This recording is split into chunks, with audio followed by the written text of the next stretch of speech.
So I was able to get the $497 Little Rascal mini bike up to 42 miles per hour and in a 10-second range from 0 to 30 with the governor removal and advancing the timing, I think around 4 degrees. And then in the next video, I was able to bump the top speed up to around 46 miles per hour and in the low 10-second range with a slide carb, header pipe, and valve shims.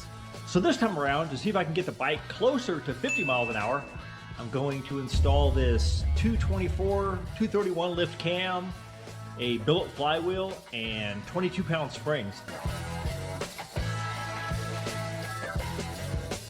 So I picked up the cam from Affordable Go-Karts.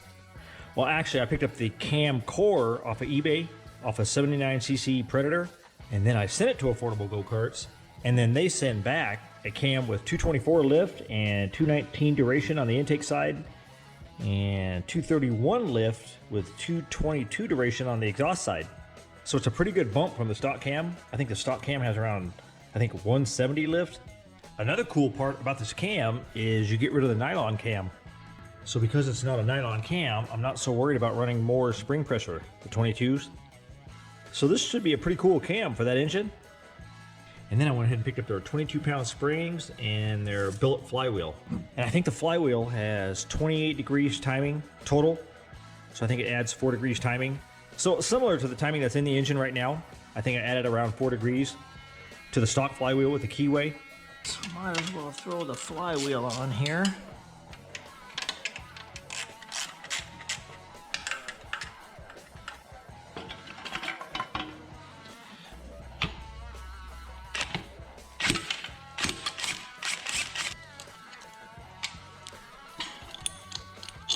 Yeah, I'm gonna have to make sure I put the flywheel on and not advance the timing anymore because I have that cut keyway in there.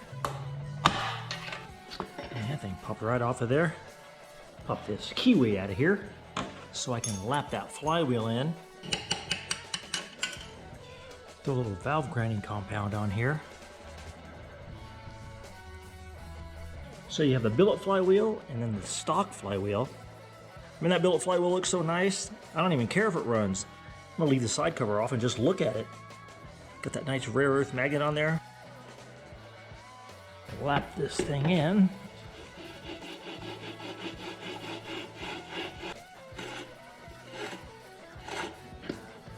So I get it lapped in pretty nice.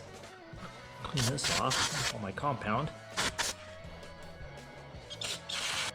So I got my ground keyway back on here that I ground for the stock flywheel. So you can see my slotted keyway here. You can actually move the flywheel about 4 degrees. So I just got to make sure the flywheel's back, not forward. And I already have my flywheel holder on here, so that definitely helps out holding that crank.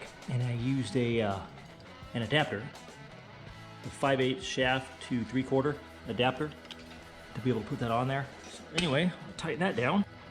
Throw this cup on here. Torque this down.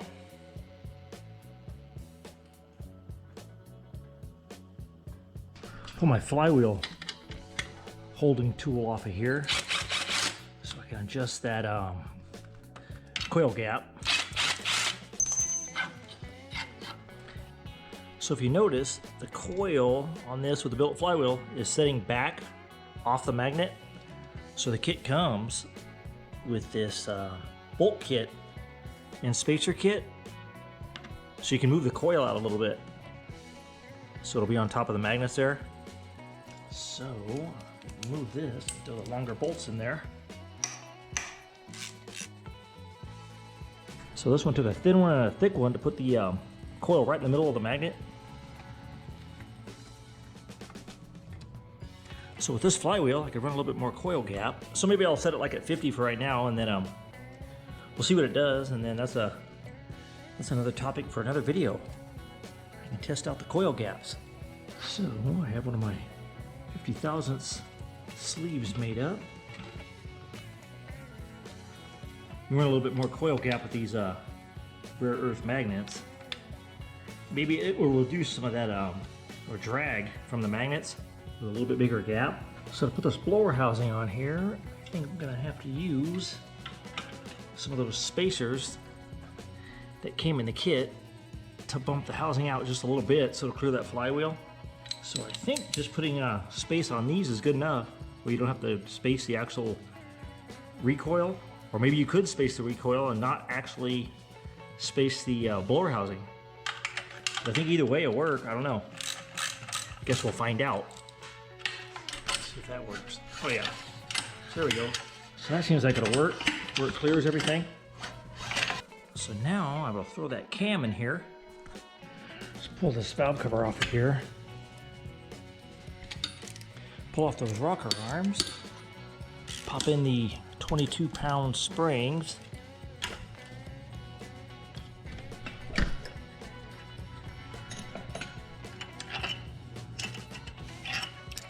I guess I'll go ahead and remove the spark plug and fill the combustion chamber with some string.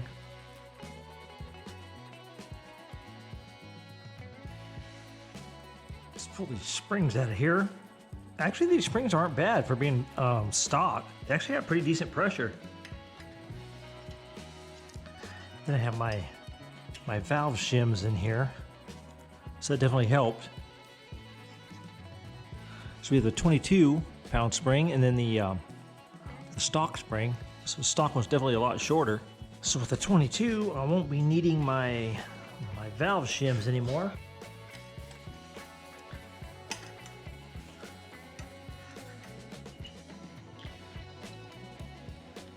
So we got the valve springs in there. You pull these push rods out of here. Pull this string out of here. Now I'll go ahead and swap out that cam and do another quick oil change on this. This is going to have some super clean oil again.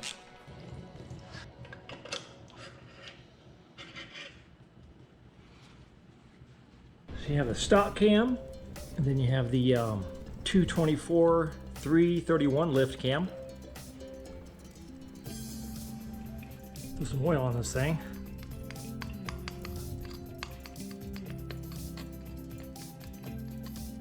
Try to get these marks lined up. Got the marks lined up. Popped in there the first time.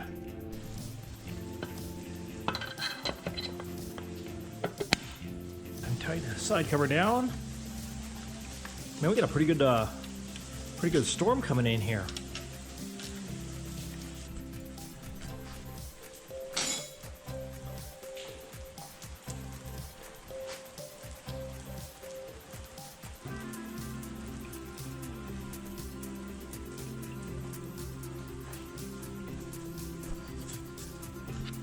So now with all those push rods and rocker arms in there and adjust that valve lash.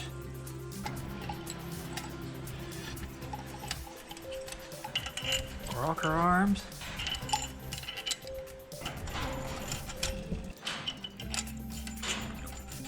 Set this valve lash at 3.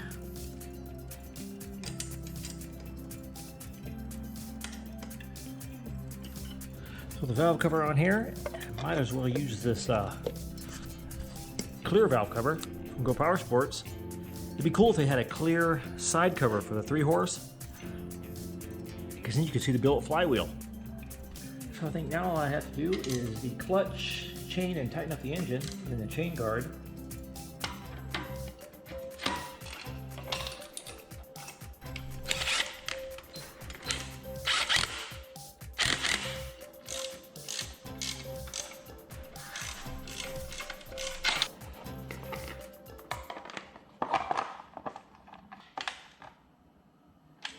Plug in here, and I think that's about it. Just got the cam in there and the chain tight, got the valve lash set, so I think we're good to go.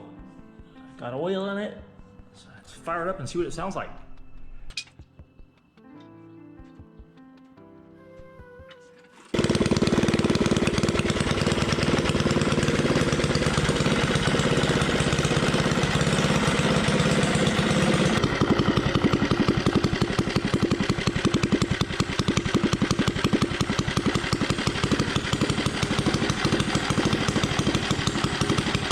So it sounds pretty good. Let's see if we can be at 10.07 0 to 30, and I think it was 46.16 top speed.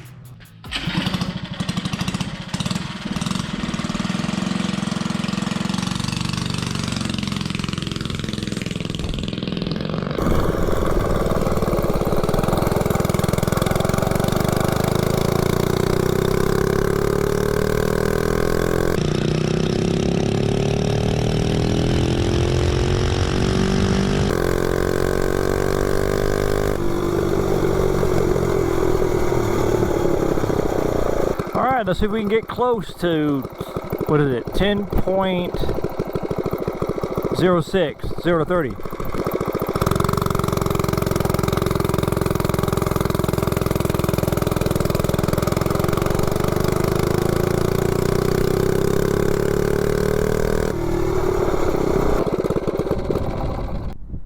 A 10.62. Slow down a little bit from 0 to 30. I figured it might because of the bigger duration cam. Figured it might slow down the low end a little bit, but we'll see. I can always make that back up in gearing. Let me go back that up.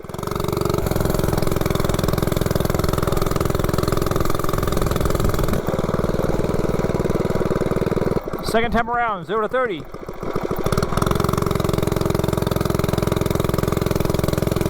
You can kind of feel it once it gets into the RPM band, it picks up.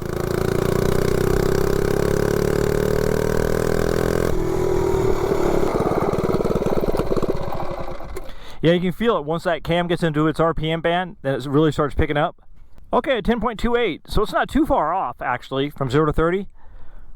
But we'll see what it does for top speed. We have to be, what, 46.16 for top speed.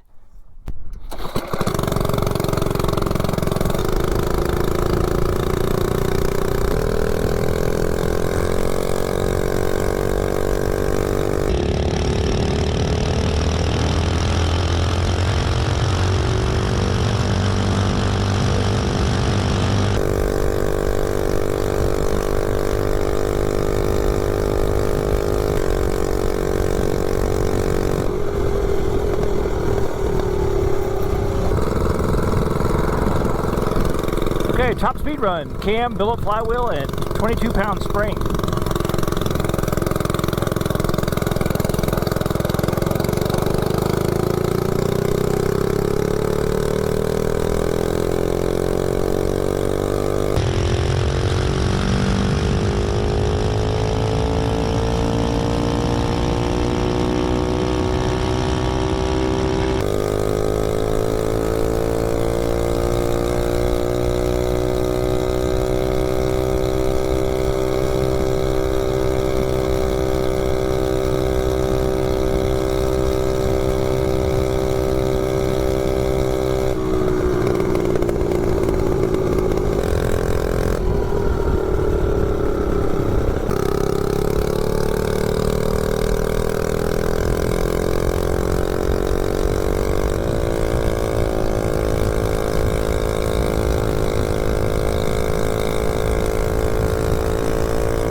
So with the cam, flywheel, and 22-pound springs, the bike definitely got faster. So with the carb, header, and valve shims, last time around we did 10.07, 0 to 30, and 46.16.